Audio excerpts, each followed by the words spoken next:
If you want to be financially responsible, you need to learn to budget when you're broke, because if you make more money and you still don't know how to budget, then you're still going to be broke. Some of the things that can help you to be financially responsible are, one is having a budget system. There's a lot of templates that you could be using, so make sure you find one that you like. If you want me to tell you which one that is, let me know in the comments and I will tag the person who creates it. I think it's great.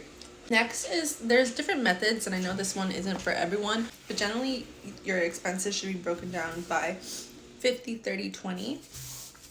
So 50% being your main expenses. These are your bills, your absolute needs. And then 30% being your wants.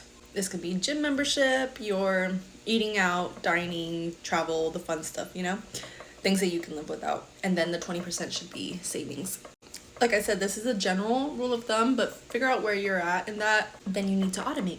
So if any savings accounts, set up your paycheck so it's automatically just going to that specific savings account. Have it separate. I have my investment accounts that automatically get taken out of my paycheck. 12% of my paycheck gets sent to my high yield savings account. You don't need to do those exact numbers, but figure out what works for you and then automate it. That way you'll never look at the money in your checking and it's getting saved. You don't have to worry about spending it. The last thing is just breaking away from that feeling of feeling like you need something, because most of the time you don't need it. You don't need the new clothes you see. You don't need if a TikTok ad comes up, you don't need to buy that.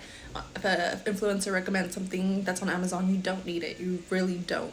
So de-influence yourself from the feeling of needing to constantly buy stuff and learn to be happy with what you have and only get the essentials. And of course, treat yourself because you want to. I'm not saying you can't treat yourself, but know when it's coming from a place of like void versus a place of fulfillment.